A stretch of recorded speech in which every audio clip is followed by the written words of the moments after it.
মাহফিলের গেট আর পূজার গেট একেবারে পাশাপাশি। পেছনে তাকিয়ে দেখি সামনের দিকে যারা 8টা 10টা হাত নিয়ে দাঁড়িয়ে আছে, কেউ দাঁড়িয়ে নেই, ওর সব পেছনে বাঁশ দিয়ে খাড়া করা, একেবারে জায়গা মতো বাঁশ দিয়েছে, দিয়ে খাড়া করে দিয়েছে। দৃশ্যটা অনেকক্ষণ ধরে দেখলাম, সামনে আসলাম, এসে দেখি হ্যাঁ, যাদের জায়গা মতো বাঁশ দেওয়া ঠিক তারা 8টা 10টা হাত নিয়ে পা নিয়ে এভাবে তাকিয়ে আছে। বলেন তো, যার নিজের জায়গা মতো বাঁশ না দিলে দাঁড়াতে পারে না, তার সামনে মাথা নত করে কোনো বিবেকবান মানুষ? অন্য ধর্মের যারা দেশে আছেন, আপনাদেরকে আমরা দাওয়াতের উদ্দেশ্যে বলছি, এই যে বিশাল অনুষ্ঠান চলে গেল আপনার, আপনি কি দেখেছেন এই অনুষ্ঠানে আপনারা যাদের সামনে মাথা নত করলেন, যেদিন ওরাই দশমীর দিনে তাদের দেবতাকে ডুবিয়ে দেয়, তাদের মূর্তিকে, তাদের ভগবানকে ডোবায়, ওই দিন আমি ছিলাম সিরাজগঞ্জে। মাহফিলের গেট আর পূজার গেট একেবারে পাশাপাশি।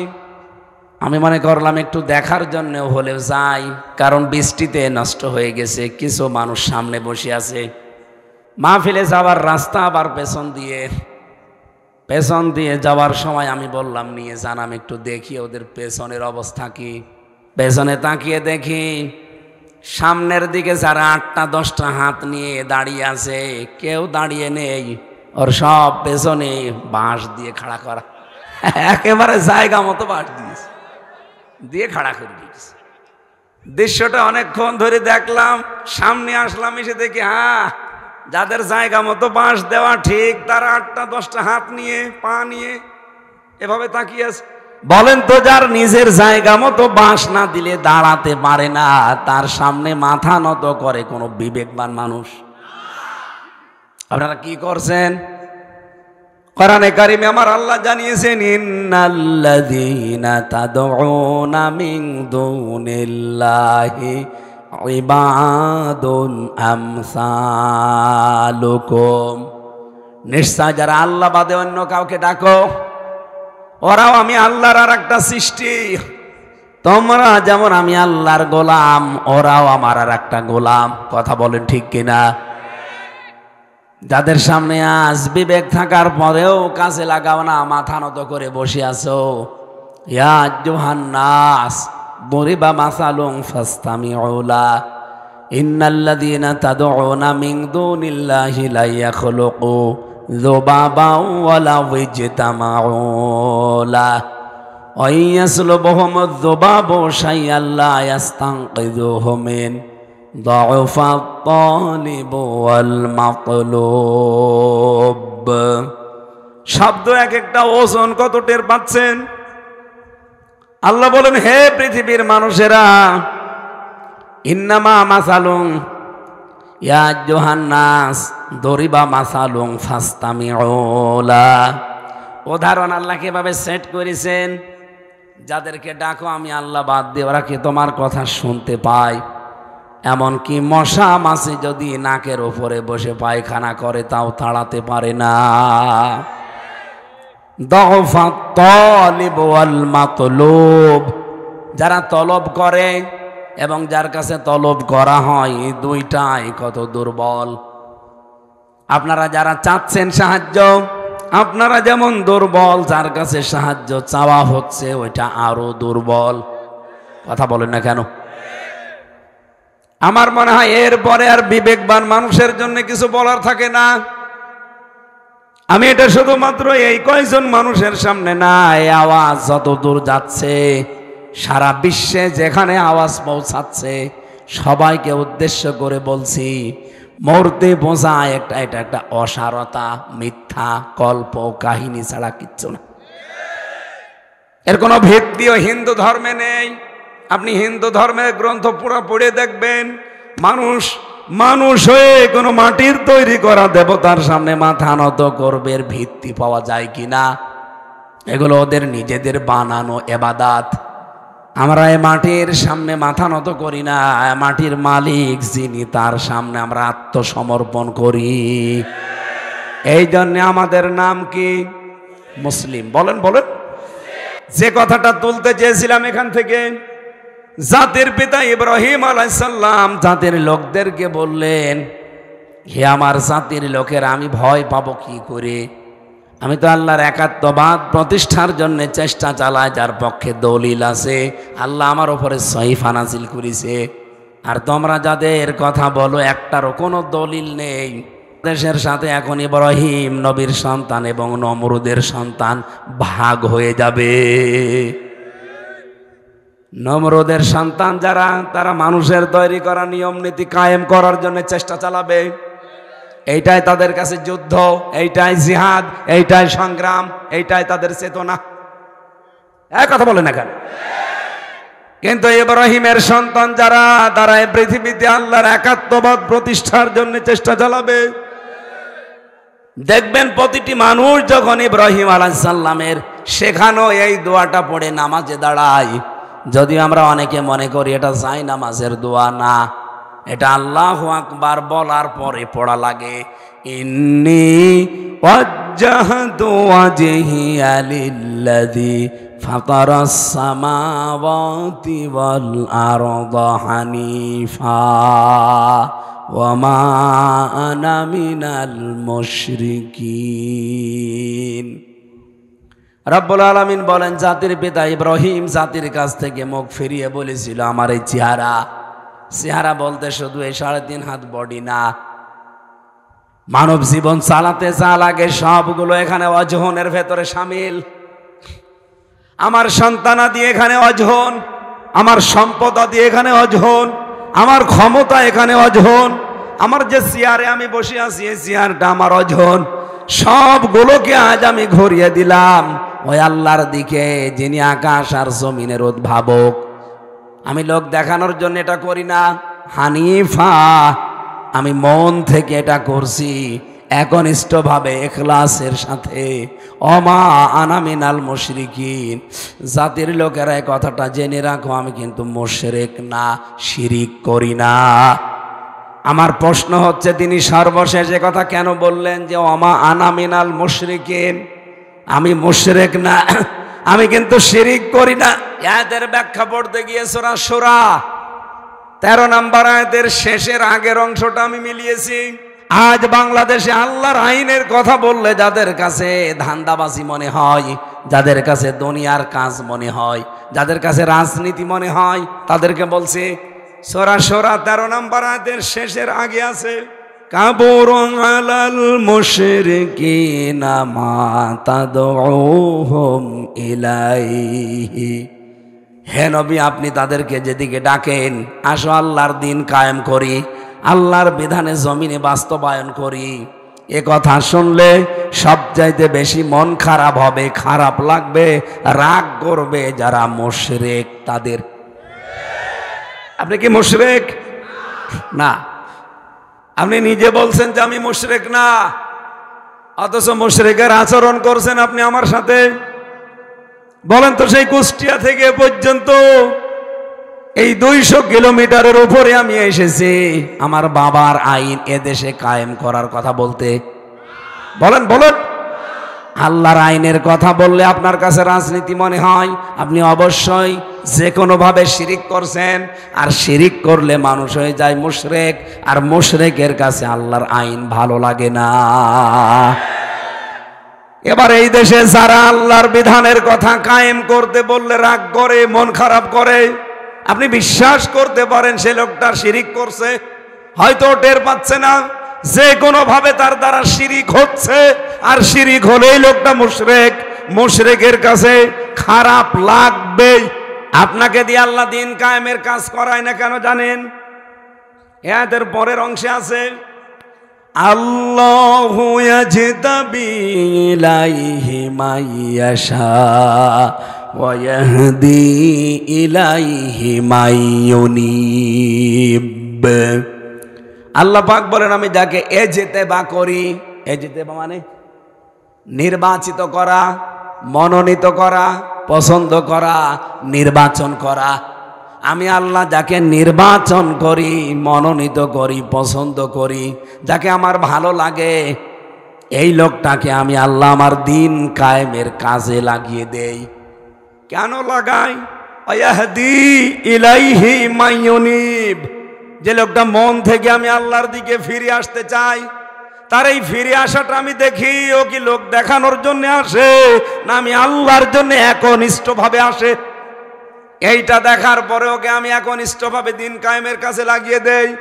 বাংলাদেশে এখন 4,20,00,000 মানুষ সরাসরি বলছে আমরা এদেশে আল্লাহর বিধান কায়েম করতে চাই, আর 3 কোটি মানুষ তারা এখনো গোপনে আছে, এখনো ওপেন না। সব মিলে আমি একটা রিপোর্ট পেয়েছি 7,20,00,000 মানুষ এখন আল্লাহর আইনের পক্ষে। 18 কোটির উপরে মানুষ, 7,20,00,000 বাদ দিলে এখনো কত মানুষ আছে আপনি বলেন?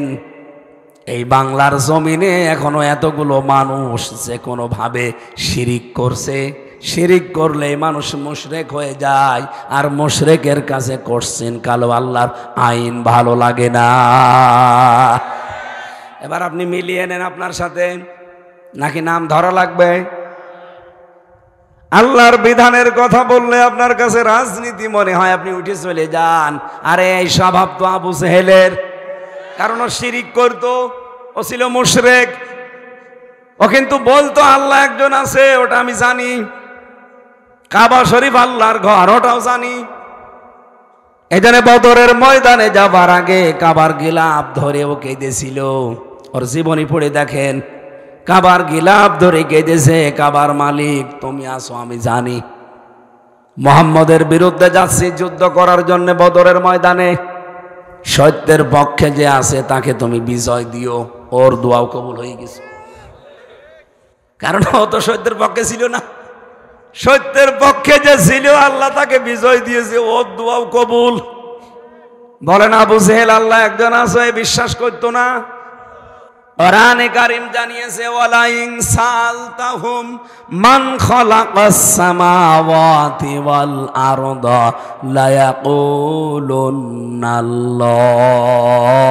ইলা আখিরি আয়া।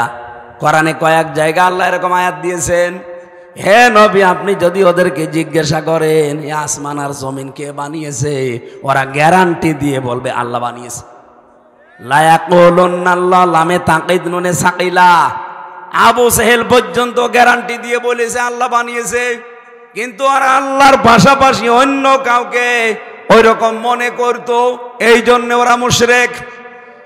শিরিক কাকে বলে? এক কথায় জবাব দিচ্ছি, আল্লাহ যেটা পারে এটা অন্য কেউ পারে, এই কথা বিশ্বাস করার নাম শিরিক।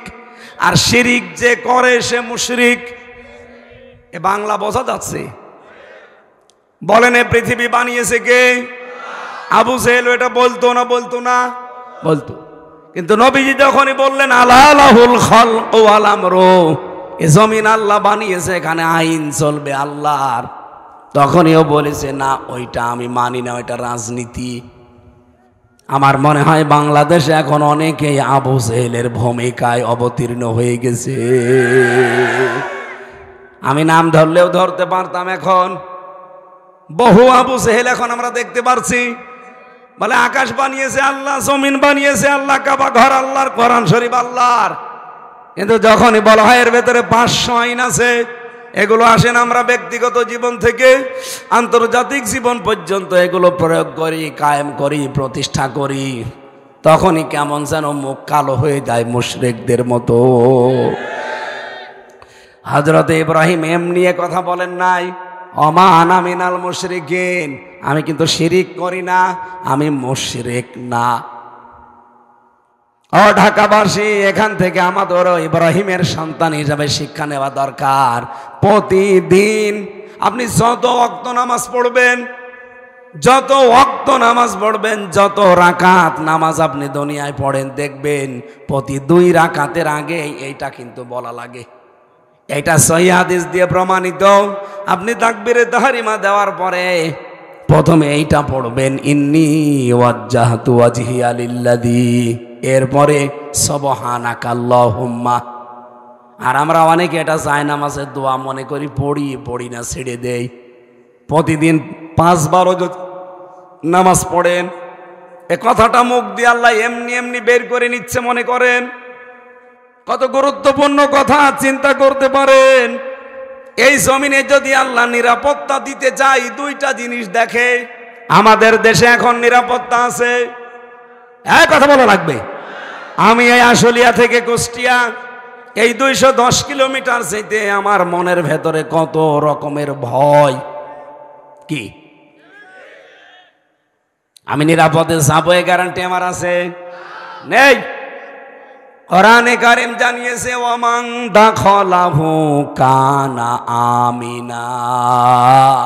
সূরা আলে ইমরানের 97 নম্বর আয়াতের মাঝের অংশে আছে, রব্বুল আলামিন বলেন, আমার এই হারামের ভেতরে যারা প্রবেশ করবে আমি আল্লাহ তাদের নিরাপত্তা দিয়ে দেই। আওয়ালাম ইয়ারাউ ইলাল আরদি আওয়ালাম ইয়ারাল্লাযিনা, হে নবী আপনি কি দেখেননি ওই জায়গাটা হারামান আমিনাই ফায়াতাখাত্তাফুন নাসু মিন হাওলিহিম, আমার হারামের যে অংশটা এটা পুরাটাই নিরাপত্তা বেষ্টিত, অথচ এর আশপাশে তাকান সেখানে কিন্তু মারামারি, সেখানে কিন্তু বিভিন্ন রকমের অপকর্ম হচ্ছে। আমার হারামের এরিয়ার ভেতরে কোনো রকমের সমস্যা নেই, পুরা জায়গাটা নিরাপত্তা দিয়েছে কে? আমার প্রশ্ন, আল্লাহ হারামের এরিয়া প্রায় 2.5 কিলো 3 কিলোমিটার যারা গেছে, হারামের এরিয়া শুধুমাত্র আপনাদের এই মসজিদের এতটুকু না, 2.5-3 কিলোমিটার এরিয়া মিলে এ বিশাল এরিয়ার ভেতরে প্রবেশ করলে আপনি শান্তি, স্বস্তি, নিরাপত্তার চাদরে বেষ্টিত। এটা দিচ্ছে কি সরকার না আল্লাহ? কেন দিয়েছে? দুইটা জিনিস আল্লাহ বলেন সেখানে পাওয়া যায় না, এই জন্য আমি আল্লাহ এই জায়গাতে নিরাপত্তা দিয়ে দিয়েছি। 1 নম্বরে এখানে যে মানুষগুলো আসে ঈমান ছাড়া এখানে আসতে পারে না। কি কথা বলেন না কেন? আপনি লেখা আছে যেখানে মুসলিম ছাড়া গয়রে মুসলিম প্রবেশ করা নিষেধ, তার মানে ঈমান নিয়ে আপনাকে আসা লাগবে। 2 নম্বরে এই এরিয়ার ভেতরে আপনি কোনো শিরিক পাবেন না। কোরআনে কারীমের সূরা আনামের 82 নম্বর আয়াতের পরেরটা দেখবেন, আল্লাহ পাক বলেন আল্লাযীনা আমানু ওয়া লাম ইয়ালবিসু ঈমানাহুম বিযুলমিন উলাইকা লাহুমুল আমন। যারা ঈমান আনার পরে তাদের ঈমানের সাথে জুলুম মিশ্রণ করে না, এখানে জুলুম মানে শিরিক, তারা জুলুম এবং শিরিককে তাদের ঈমানের সাথে মিশ্রণ ঘটায় না, উলাইকা লাহুমুল আমন।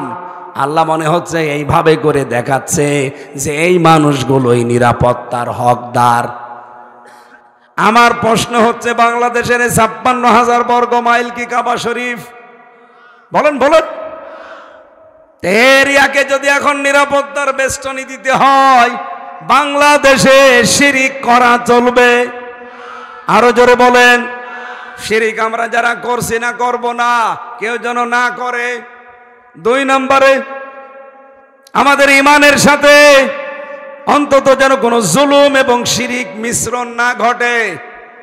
এই কথা প্রতিদিন আপনার মুখ দিয়ে আল্লাহ কত শতবার বের করে নেয়, বল যে আমি মুশরিক না, আমি শিরিক করি না। এই কথাটার উপরে আপনি অটল থাকতে পারলে আল্লাহ আপনার উপরে খুশি হয়ে যাবে, কারণ সব গুনাহ আল্লাহ মাফ করে দিলেও দিতে পারে, শিরিক মাফ হবে না। এত বড় জুলুম এটা আল্লাহর সাথে। তাহলে শিরিক করে আপনি ভয় পাচ্ছেন না দেশে, আর আমি আল্লাহর একাত্মবাদ প্রতিষ্ঠা করতে গিয়ে ভয় পাবো। আপনি মনে করেন, কি মনে করেন আপনি? এই জন্য ইব্রাহিম নবী বলেছে ওয়া কাইফা আখাফু মা আশরাকতুম, কি করে আমি ভয় করব? তোমরা শিরিক করে ভয় পাও না, আর আমি আল্লাহর আইনের পক্ষে কথা বলে ভয় পাবো, এটা কোশ্চিন কালো সম্ভব না। তাহলে কাইফা ব্যবহার করা হয় কোন সময়? যেই কথাটা আল্লাহ বিশ্বাস করতে চান না তখন। এরকম কোরআনে কারিমে 19 জায়গায় পাবেন আপনি। আমি যেটা বলতে চেয়েছিলাম, কিয়ামতের দিন আল্লাহ পাক বলেন কেমন হবে তখন, যখন হে নবী আপনাকে আমি আল্লাহ সাক্ষী বানাবো।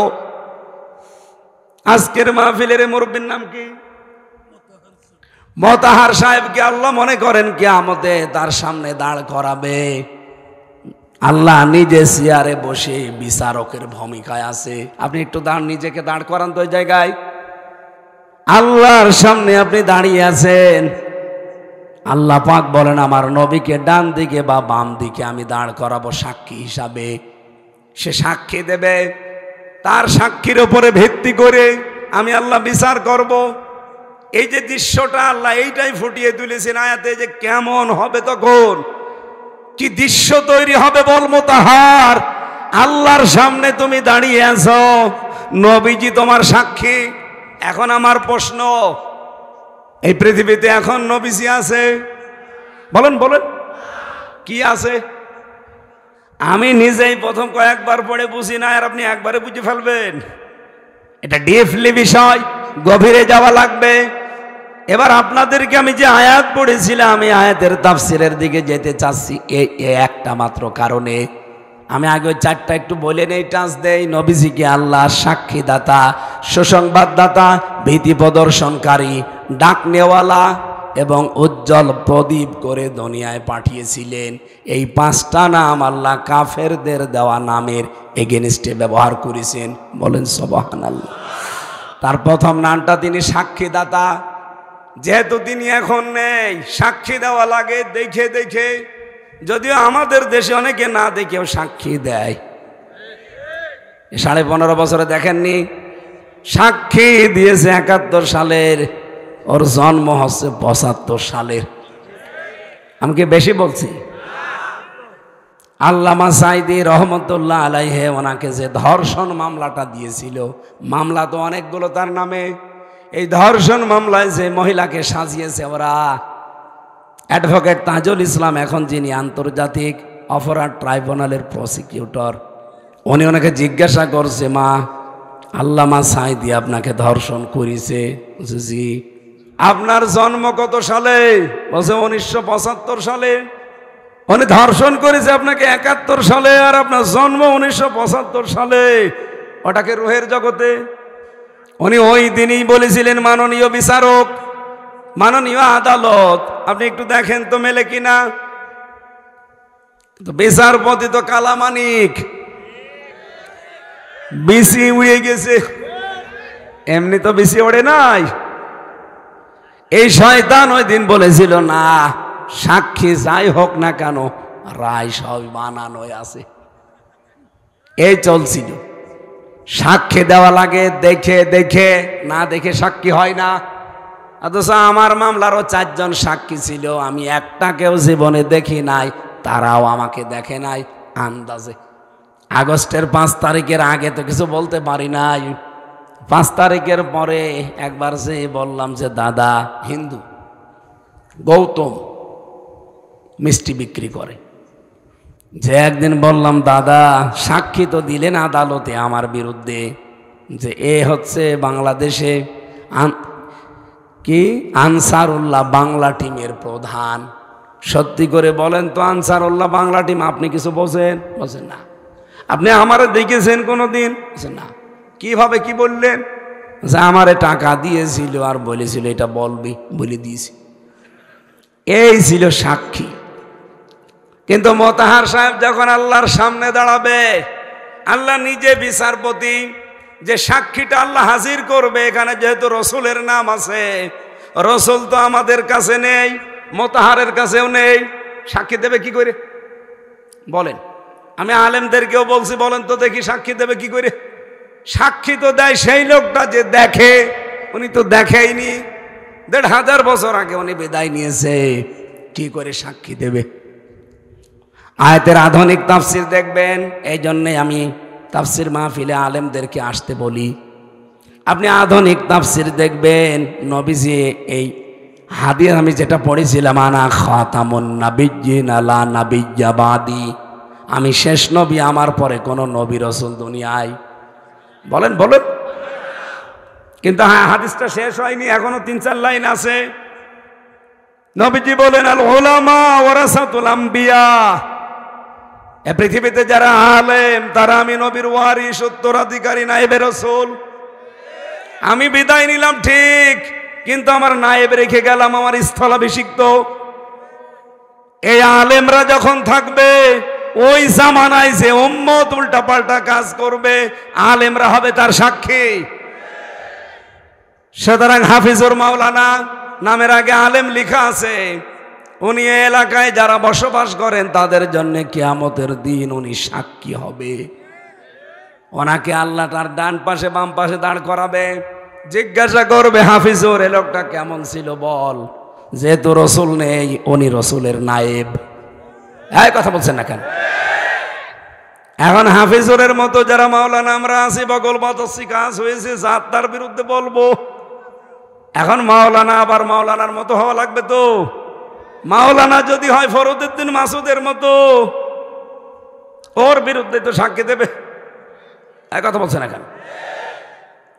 মাওলানা হওয়া লাগবে মাওলানার মতো। এখন মাওলানা কারা? ইমাম ইবনে তাইমিয়া রাহমাতুল্লাহ আলাইহি বলেন তিনটা গুণ যার ভেতরে পাওয়া যাবে সেটা হচ্ছে আলেম, যাদেরকে আমরা মাওলানা বলে ডাকি। এক নম্বরে ওটা দুনিয়াতে যত দিন আছে আল্লাহর কালাম নিয়ে সে ব্যস্ত থাকবে গবেষণায়। আজ আছে কোরআন নিয়ে গবেষণা করার মতো আলেম নেই। দুই নম্বরে আল্লাহর ইবাদতে নিজেকে মগ্ন রাখবে। কই ইবাদত তো আমরা পাই না, খালি নামাজ পড়া রোজা রাখায় কালো জুব্বা গায়ে দেওয়া ইবাদত না। খায়রুন নাস মাইয়ানফাউন নাস, উত্তম মানুষ আল্লাহর কাছে ওইটা যার দ্বারা মানুষের উপকার হচ্ছে এবং হবে। নবীজি কিন্তু খায়রুন নাস বলার পরে মাই ইয়ানফাউন নাস দিয়েছেন। ইয়ানফাউ মোজারে বর্তমান ভবিষ্যৎ, প্রেজেন্ট ফিউচার। ইয়ানফাউন নাস না বলে যদি বলতেন ইয়ানফাউল মুসলিমুন, যা মুসলমানের উপকার যারা করে, এই মানুষগুলোই দুনিয়ায় উত্তম না। ইয়ানফাউন নাস যারা মানুষ হয়ে মানুষের উপকার করছে ভবিষ্যতেও করবে। আল্লাহর নবীর ভাষায় আল্লাহর কাছে তারা শ্রেষ্ঠ মানুষ। তাহলে ইবাদত হবে মানুষের উপকার যারা করে, এটা সর্বশ্রেষ্ঠ ইবাদত। কথা বলেন না কেন? আমার তেলাওয়াত কিন্তু আয়াতের একটা ব্যাখ্যায় দেখবেন এই পয়েন্টটা আসবে। 3 নম্বরে সে আল্লাহর নিষিদ্ধ কাজগুলো সাধ্য মতো ছেড়ে দিয়ে চলার চেষ্টা করবে। এই 3টা গুণ যার ভেতরে আছে সে হচ্ছে আলেম। এই আলেম কিয়ামতের দিন মোতাহারের পক্ষে বিপক্ষে সাক্ষী দেওয়ার জন্য দাঁড়িয়ে যাবে। আমি আশা করি কথা বোঝাতে পেরেছি। সুতরাং আলেমদের সাথে আপনি চিন্তা ভাবনা করে চলবেন, যদি প্রকৃত আলেম হয়ে থাকে। আর যদি আলেম নামেও জালেম হয়, ওরই বিচার করবে কে? সূরা আরাফের 157 নম্বর আয়াতের 4 ভাগের 1 ভাগ পড়েছি। আমি যতটুকু আয়াত নিয়ে স্টাডি করা আছে আমার, আমি অল্প সময়ে ডেলিভারি দেওয়ার চেষ্টা করছি। রব্বুল আলামিন বলেন আল্লাযীনা আমানু ওয়া লাম ইয়ালবিসু ঈমানাহুম বিযুলমিন উলাইকা লাহুমুল আমনু ওয়া হুম মুহতাদুন। আয়াতের মূল কথাগুলো আগে বলে নেই। বিশ্ব নবীকে আল্লাহ 6টা কাজে আয়াতের ভেতরে দিয়েছেন। কয়টা? আরো জোরে বলেন। আমাদের করণীয় 4টা। কয়টা? নবীজির পরিচয় আছে 3টা। 3, 6 আর 4 কত হয়? 13টা বিষয় আছে আজকের আয়াতে। আমরা খুব তাড়াতাড়ি 13টা বিষয় শিক্ষা নিয়ে বাড়ি যেতে চাই ইনশাআল্লাহ। রব্বুল আলামিন বলেন আল্লাযীনা ইয়াত্তাবিউনার রাসূলান নাবিয়্যাল উম্মিয়াল্লাযী ইয়াজিদুনাহু মাকতুবা ইনদাহুম ফিত তাওরাতি ওয়াল ইনজিল। তোমরা অনুসরণ করো সেই রাসূলের, যে রাসূলের পরিচয় আল্লাহ এখানে 3টা দিয়েছেন। 1 নম্বরে তিনি রাসূল ছিলেন, 2 নম্বরে তিনি নবী ছিলেন, 3 নম্বরে তিনি উম্মি ছিলেন। রাসূলের এখানে পরিচয় পেলাম কয়টা? আরো জোরে বলেন। মামান আর রাসূল লুগাতানা শারহান, মামানান নবী লুগাতানা শারহান, মামানাল উম্মি লুগাতানা শারহান। 3টা বিষয় এবার জানা লাগবে। রাসূল কাকে বলে, নবী কাকে বলে, উম্মি কাকে বলে? 1 নম্বরে যেহেতু তার প্রথম পরিচয় তিনি রাসূল, তিনি কি? তিনি রাসূলকে শুধু আরব জাহানের জন্য। আরো জোরে বলেন। বলিয়া আইয়ুহান নাসু ইন্নী রাসূলুল্লাহি ইলাইকুম জামিআ। নবী আপনি বলেন তামাম পৃথিবীর সব মানুষের জন্য আল্লাহ আমাকে রসুল করে পাঠিয়েছেন। রসুল শব্দের বাংলা অর্থ হচ্ছে বার্তাবাহক। কি বললাম? কি বার্তাবাহক আপনি বুঝলেন? উনি যে বার্তাগুলো নিয়ে এসেছিলেন ওই বার্তাবাহকের কথা এখানে পরিচয় দেওয়া হচ্ছে। আপনি যদি রাসূলুল্লাহকে অনুসরণই করতে চান, রাসূলের যত বার্তা দুনিয়ায় এসেছে এই বার্তাগুলো আপনাকে মানা লাগবে। এই জন্যে বিশ্ব নবীকে আল্লাহ 40 বছর থেকে 63 এই 23 বছরের দিকে তাকিয়ে দেখবেন একটা মিনিট সেকেন্ডও এদিক ওদিকে হতে দেননি। কি করে সংরক্ষণ করা লাগবে সেই ব্যবস্থা আল্লাহ করে দিয়েছেন। যখন ওনার বয়স 25, 40 বছরের একজন মহিলার সাথে আল্লাহ তার বিবাহের ব্যবস্থা করলেন। আল্লাহ যদি ওই সময় ওনার বয়স 25, 16 বছরের মেয়ে বিবাহের ব্যবস্থা করতেন, টিকে থাকতে পারতেন না। কারণ 40 বছরে নবী হওয়ার পরে যতগুলো দায়িত্ব তার উপরে এসেছে এই দায়িত্ব পালন করতে হলে ফেরি সময় লাগে। হযরতে খাদিজাতুল কুবরা যেহেতু এর আগে 2বার 3বার সংসার করা মানুষ, তিনি পরিপক্ক, তিনি বাস্তবতা বোঝেন, তার চাহিদাও আল্লাহর ওই পর্যায়ে রাখেননি। এই জন্যে বিশ্ব নবীকে আল্লাহ তার সাথে বিবাহ দিয়ে দিন প্রচারের কাজ তার দ্বারা আল্লাহ সাহায্য সহযোগিতা নিয়েছিলেন। কথা বলেন না কেন? আজ যারা নবীর চরিত্র নিয়ে কথা বলে যে আয়েশার মতো 9 বছরের মেয়েকে উনি বিবাহ করলো, ওনার চরিত্র ভালো না, আপনি কি বোঝেন এর ভেতরে সিগনিফিকেন্স কি আছে?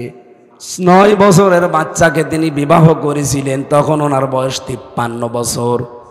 এমনি করেন নাই, কারণ ছিল এই, কারণ আল্লাহর নবী মুহাম্মদ রাসূলুল্লাহর এমনিতেই বাইরের জীবন আমরা অনেকেই জানি, কিন্তু তার ব্যক্তিগত লাইফ স্টাইল কিভাবে তিনি লেপের নিচে থাকেন, কিভাবে স্ত্রীর সাথে থাকেন, কিভাবে একেবারে পারিবারিক জীবনটা ব্যবহার করেন, এটা জানা অনেকের দ্বারা সম্ভব না।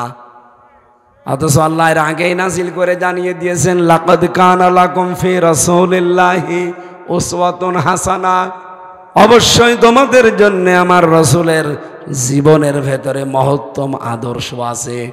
ওনার জীবনটা শুধুমাত্র 1 থেকে 40 না, 40 থেকেও 63। এই জীবনটা আপনাকে সরাসরি জানতে হলে এর একটা মিনিট সেকেন্ডে জানে এদিকে ওদিকে হারিয়ে না যায়। এই জন্য এমন একজন মানুষ সংরক্ষণের জন্য দরকার যিনি সব সময় সাথে থাকতে পারেন, যিনি মেধাবী, তীক্ষ্ণ বুদ্ধি সম্পন্ন হওয়া লাগবে। আর সেইটাই ছিলেন হযরতে আয়েশা সিদ্দিকা। একটা সেকেন্ডটা তিনি বাদ দেননি। কত হাদিস তিনি বর্ণনা করেছেন নবীজির ব্যক্তিগত জীবন নিয়ে। হযরতে সাদ বিন হাশিম রাদিয়াল্লাহু রাহমাতুল্লাহ আলাইহি, সাদ বিন হাশিম ইনি একজন বুজুর্গ তাবিঈ ছিলেন। হযরতে আয়েশার কাছে এসে বললেন, হে মা, আমি রাসূলকে দেখি নাই, কিন্তু বিশ্বনবী কেমন ছিলেন আপনি একটু বলেন দেখি। হযরতে আয়েশা ডাক দিয়ে বলে, সাদ, তুমি কি কোরআন শরীফ পড়নি? আওয়ালাম তাকরাউল কোরআন? উনি বললেন, হ্যাঁ, আমি তো কোরআন পড়ি।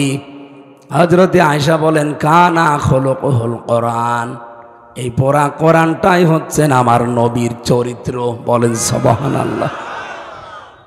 হযরতে আয়েশা যদি এ বয়সে তার স্ত্রী হয়ে না যেতেন, আমরা তার লাইফ স্টাইল, বাস্তব এবং গোপন অনেক বিষয় উম্মত হিসাবে জানতেও পারতাম না, নিজের জীবনে মানতেও পারতাম না।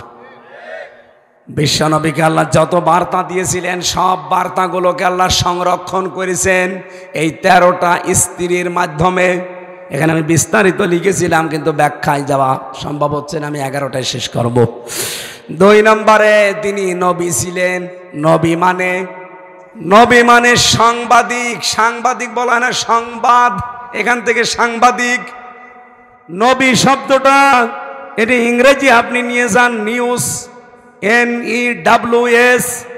আমি একটু মিলিয়ে দেখলাম যে নিউজ লিখতে যে 4টা ইংরেজি অক্ষর লাগে। কেন লাগে? এন দিয়ে নর্থ, ই দিয়ে ইস্ট, এস দিয়ে সাউথ, ডাব্লু দিয়ে ওয়েস্ট। আপনি মিলিয়ে দেখেন এই চারটা শব্দ যদি এক জায়গায় করেন, পৃথিবী আর বাকি থাকে না। তার মানে তামাম পৃথিবীর যত সংবাদ আল্লাহ পাক আমার নবীজিকে দিয়ে পাঠিয়েছেন। তিনি উম্মি ছিলেন, এমনিতেই স্বাভাবিকভাবে আমাদের মতো কলেজ বিশ্ববিদ্যালয় মাদ্রাসায় লেখাপড়া করেননি। ওনাকে যিনি পড়িয়েছেন সরাসরি শিক্ষককে। এই পৃথিবীতে দুইজন মানুষের শিক্ষক শুধুমাত্র আল্লাহ, একজন আমাদের নবী আর একজন হযরত আদম আলাইহিস সালাম। রব্বুল আলামিন ওই কথাটা এখানে তুলে ধরলেন যে তোমাদের যে নবীর পরিচয় দিলাম, এই পরিচয় তোমরা পাবে কোথায় জানো? ইনদাহুম ফিত তাওরাত ওয়াল ইনজিল। তাওরাত এবং ইনজিল যেটা এখন তোমাদের কাছে আছে, এটা যেমন তেমন ভাবে না, লিখিত অবস্থায় পাবে। জিজ্ঞাসা করি যে আপনার নাম কি? চেহারা দেখলে বোঝার কায়দা নেই যে ইহুদি। এত বড় বড় দাড়ি, বিশাল পাগড়ি মাথায়, আমার চাইতে বড় জুব্বা গায়, ধবধবে চেহারা, দেখলে মনে হবে যে আসমান থেকে মনে হয় কেবল নেমেছে। নাম জিজ্ঞাসা করলে এমন একটা নাম বলে, নামের তালিকা দেখলে আমি বলি না এটা ইহুদি। কনফার্ম হওয়ার জন্য যদি বলি যে আপনার নবীর নাম কি, হোয়াট ইজ ইয়োর প্রফেট, তখন বলে জোসেফ, মুসা আলাইহিস সালাম। ইহুদিরা কাকে মানে? খ্রিস্টানদের সাথে মিশেছিলাম, জিজ্ঞাসা করলাম যে আপনার নাম কি? নাম শুনি আমি নামের তালিকা যেহেতু জানি যে খ্রিস্টানদের নাম এরকম হয়, নাম শুনে বুঝে ফেলেছি যে মুসলমান না খ্রিস্টান। কনফার্ম হওয়ার জন্য যে হোয়াট ইজ ইয়োর প্রফেট, নবীর নাম কি, তখন বলে যিশু। যিশু মানে ঈসা আলাইহিস সালাম।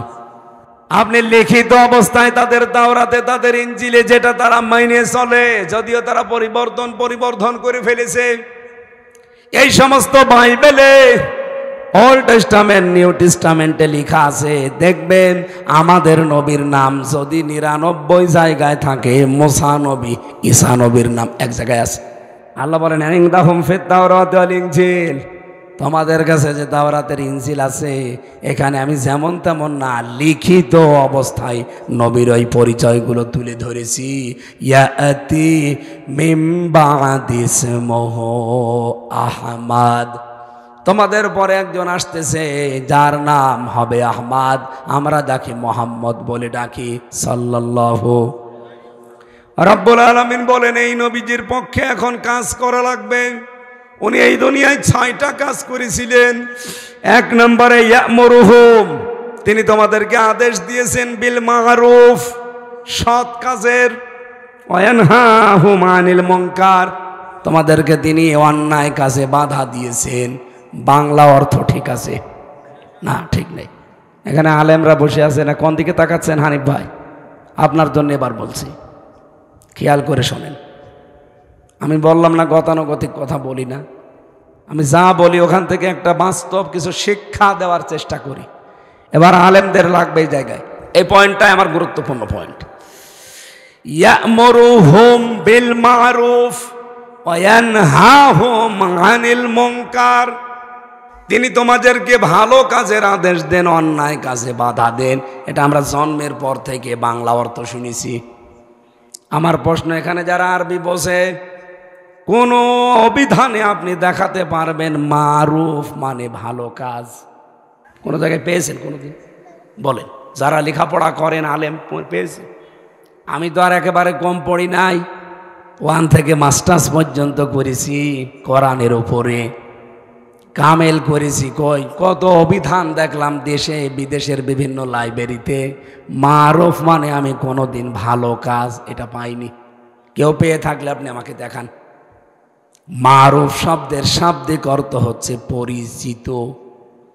আরাফা ইয়ারিফু উরফুন, ওই যে আরাফাতের ময়দান বলে না, সেখান থেকে এটা এসেছে। আরাফাতের ময়দান মানে কি? পরিচিত হওয়ার স্থান। তাহলে এই যে মারুফ শব্দটা বলে পরা কোরআনে বহু জায়গায় আল্লাহ বলেন তামুরুনা বিল মারুফ বা ইয়ামুরুনা বিল মারুফ, তোমরা ভালো কাজের আদেশ দাও, আমরা এই অর্থ করি। অথচ এখানে বলা হচ্ছে তোমরা পরিচিত কাজের আদেশ দিবা। এখন পরিচিত কাজ কি, আর আপনি পরিচিত হয়েছেন কবে, আর সেই পরিচিত কাজগুলো কি? আমি কি বেশি বলছি না যার লাইন মতো ঠিক আছে? আর একটু ভালো করে খেয়াল করে শোনেন। যেহেতু মারুফ মানে সৎ কাজ না, মারুফ মানে পরিচিত। এই পরিচিত আপনি হয়েছেন কখন, আর ওই পরিচিত বিষয়গুলো কি কি, কখন হয়েছিলেন আপনি পরিচিত বলেন তো? আমাদের জাতি পিতা বললাম, দুইজন মানুষকে আল্লাহ নিজে শিক্ষক হয়ে শিক্ষা দিয়েছেন। তার ভেতরে এক নম্বরে মুহাম্মাদুর রাসূলুল্লাহ, আর 2 নম্বরে হযরতে আদম আলাইহিস সালাম।